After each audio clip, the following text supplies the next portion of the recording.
네, 오늘 제가 말씀드리는 이 모양이 있는 그림 혹은 액자를 집안에 걸어 둬 보십시오.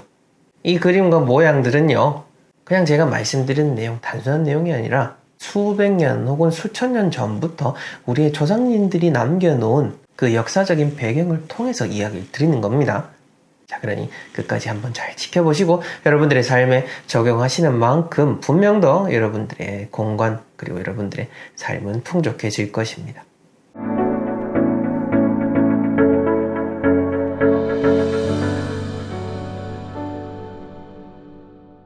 예, 멋지동입니다. 여러분들 혹시 고택들 자주 가보십니까?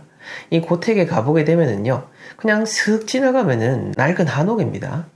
근데 그 의미들을 하나하나 따져보게 되면은 뭐 담장에 있는 돌이라든지 문양이라든지 그 주춧돌의 개수, 주변에 있는 그 글자 등 어느 것 하나 의미 없이 만들어진 것이 없다라는 것을 알 수가 있습니다. 옛 선조분들께서는 이러한 마음으로써 많은 그림들도 남겨놓으셨는데요. 그런 점을 참고해서 오늘의 이야기도 한번 잘 들어보시길 바랍니다. 사실 현대인들이 액자에 참 관심이 많은 것 같지만은 어찌 보면 이게 이 사람의 어떤 본능이 아닐까라는 생각도 듭니다. 저는 항상 여러분들한테 어떤 이야기를 들려드리기 전에 책이나 논문 혹은 직접 현장을 가보면서 역사적인 의미는 무엇일까? 그리고 그 당시 사람들은 왜 이런 것을 남겨놓았을까를 생각을 해보곤 하는데요. 이 그림이라는 것도 말이죠.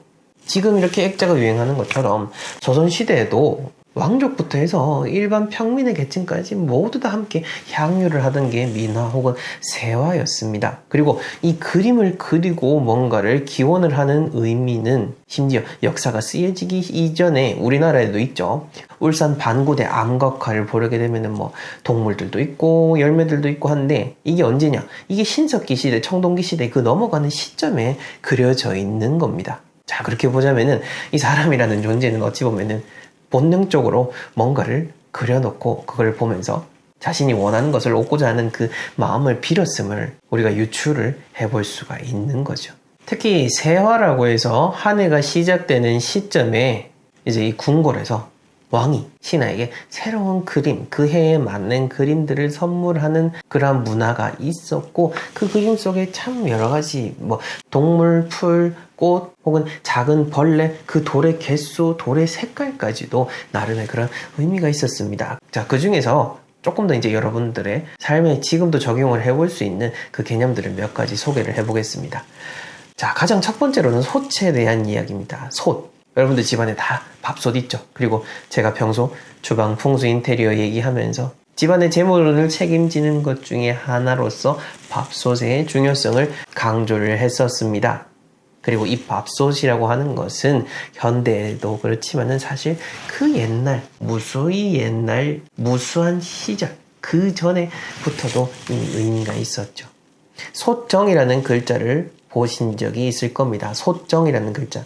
옛날 솥은 이렇게 그 발이 3개로 달려있는 모양이었는데요. 이 모양을 본따서 한자 솥정이라는 글자가 만들어지게 됩니다.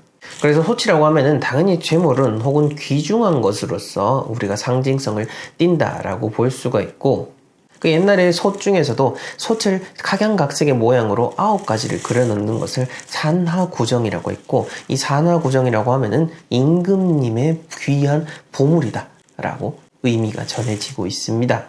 자, 그러니 이 솥이라고 하는 거 집안에 있는 실질적인 솥도 의미가 있지만은 어떤 그림으로서도 모양으로서도 좋은 상징성을 띠고 있는 것을 우리의 역사를 통해서 알 수가 있는 거죠. 자, 그리고 우리의 집안에 두면 좋을 그런 그림이나 액자 중 하나는 또 바로 책가도입니다. 책가도. 아마 미나를 보신 분들은 아실 겁니다. 이렇게 예쁜 그 나무 책장에 책이 꽂혀 있거나 화분이 있거나 혹은 여러 각종 장신구들이 있는 형형색색의 그 그림들을 여러분들 본 적이 있으실 텐데 미나에서 자주 등장하는 것 중에 하나죠. 사실 이 책장이라고 하는 거 우리가 지금은 뭐 모든 집안에 다 있겠지만은 옛날에는 이런 책장이 있으려고 하면은 당연히 양반계층, 당연히 사회적으로 풍족해야 갖출 수가 있었던 겁니다.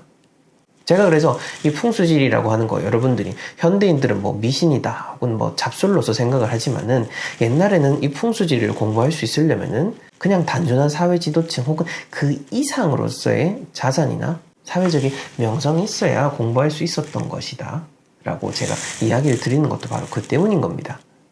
그리고 이러한 개념을 바탕으로 해서 제가 현대 이 거실 풍수 인테리어에서도 책을 많이 두면 좋다라고 하는 것도 이러한 이유 중 하나입니다. 그 조선시대 때 정조 임금님께서 하셨던 말씀이 있는데 홍제전서라는 그 책에 나온 그 기록을 보게 되면요. 그 임금님께서는 당시에 그 책이 서실에 책이 꽂혀 있는 거 보고 이렇게 만지게만 해도 뭔가 기분이 좋아지셨다라고 합니다. 그래서 그 생각을 딱 착안을 해서 그 당시 그 책가도 속에다가 실제 책이 아니라고 할지라도 책의 모양에다가 의미 있는 책의 제목을 적도록 하셨습니다. 그 중에서도 우리가 잘 알고 있는 책 중에 하나가 바로 장자라고 합니다. 이렇게 제목을 남겨놓는 것만으로도 이제 많은 사람들이 그런 좋은 책들을 가까이 하기를 원하는 마음이 담겨져 있다라는 것을 우리는 알 수가 있는 겁니다. 자, 그래서 이런 책가도로서의 그림을 걸어두는 것도 좋지만은 실질적으로 책을 꽂아두는 것, 책을 많이 비치하는 것도 여러분들의 삶에 큰 도움이 될 수 있다라는 것을 기억해 주시길 바랍니다. 자, 그리고 여러분들이 많이 또 질문 주시는 것 중에 하나가 뭐냐면은 바로 잉어에 대한 건데요. 이 잉어 가지고 뭐 질문 주신 분들이 너무 많아가지고 제가 다시 한 번 더 이야기를 드리자면은 잉어라고 하는 거는요.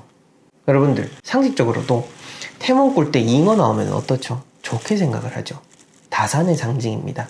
옛날 이 잉어라든지 개라든지 그런 어류를 그려놓은 그림을 어해도라고 했습니다.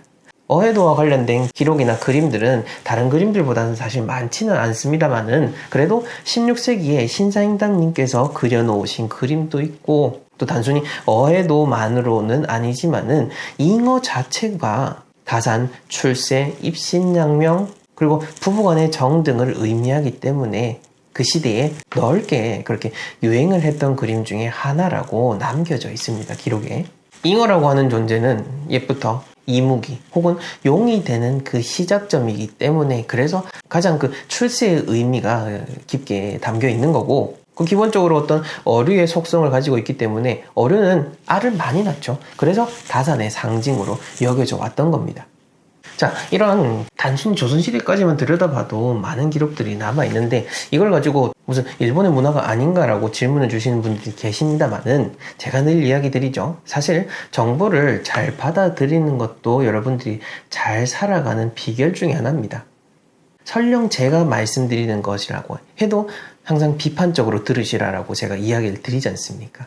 유튜브에서 많은 영상들, 많은 좋은 정보들도 있지만은 또 여러분들을 현혹시키는 정확하지 못한 정보들도 있으니 그 정보를 잘 받아들이고 못 받아들이고에 대한 책임은 여러분들 스스로에게 있습니다. 그 누구에게도 그 잘못을 돌릴 수가 없는 거죠. 이런 비판적인 정보 습득 자세도 항상 잘 유지하시는 것을 꼭 저는 강조해서 이야기를 드립니다. 자, 그 이외에도 정말 많은 것들이 참 좋은 의미를 담고 있습니다. 요즘엔 점점 그 의미가 옅어지고 있지만은 원앙이라고 하죠. 원앙. 짝으로 이루어진 새로서 부부를 상징하는 대표적인 것 중 하나지 않습니까? 예전에 이제 결혼을 하셨던 분들은 이 원앙으로 된 나무 그 목각 인형을 사곤 하셨을 텐데 저도 이제 결혼할 때 그걸 사가지고 지금도 그 침실에 두고 있습니다.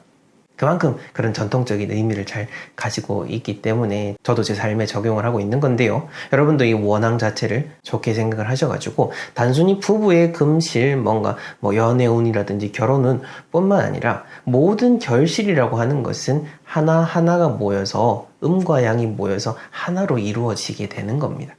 그렇게 봤을 때 모든 일들이 원만 성취하게 되고 내가 뜻하는 것들 결실을 이루고자 하는 의미로서 원앙도 생각을 해보시면 좋을 것 같고 또 예전 분들은 오이에 대한 것도 많이 이렇게 막 열리니까 좋게 생각을 하셨었고 또 여치가 있습니다. 여치. 여치는 이제 한자로 그걸 음을 읽게 되면은 관과 비슷하게 그 음이 따진다고 해서 옛날에는 그 여치도 어떤 출세, 승진, 관운으로서 상징을 해서 그림에 그려지곤 했었습니다. 우리가 정말로 막 예쁜 액자들 참 많습니다. 내가 봤을 때 기분이 좋아지는 액자가 좋기는 합니다. 근데 여기서 한 발 더 나아가서 우리의 전통적으로 우리의 몸속에서 혹은 사회적으로도 오랫동안 인정을 해왔던 그런 상징들을 다시금 우리가 공부를 해서 지금의 삶에 적용을 하는 것이 더 고차원적인 그런 삶을 살아가는 것이 아닌가라는 생각이 듭니다. 사실 저희도 액자를 이렇게 제작을 해서 판매하고 있습니다만은 그냥 어떤 수익의 의미를 떠나서 우리가 지금은 잊혀져 가고 있는 그 전통의 문양들에 대한 것도 한 번쯤은 다시 떠올려 보시라라는 의미로서 오늘 제가 말씀드리는 것도 그렇고 모두 다 역사적인 기록을 바탕으로 해서 좋은 것들을 따내서 그 배경에 녹여내고 또 제가 직접 마음을 담아서 쓴 글씨로 디자인을 하고 만들어지는 그런 것들입니다. 이렇게 액자 얘기를 드리면은 정말 많은 분들이 또 이렇게 댓글로 아마 질문을 남겨주실 것 같은데 중요한 것은 여러분들이 보고 스스로 어떻게 판단을 할 수 있느냐라는 겁니다.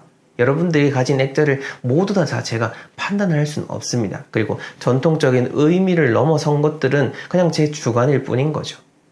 여러분들의 주관이 조금 더 객관적이고 그 주관이 더 현명한 선택을 할 수 있도록 오늘도 이야기를 담아봤으니 제 이야기 잘 들으시고 여러분들의 삶에 적용하셔서 집안도 더 예쁘게 꾸미시고 더 풍족한 집안을 만들어 가셨으면 합니다. 네, 여기까지 보신 여러분들 분명 더 지혜롭게 살아가실 분들입니다. 네, 저는 다음 시간에 더 의미 있는 이야기로 찾아뵙겠습니다. 시청해주셔서 감사합니다.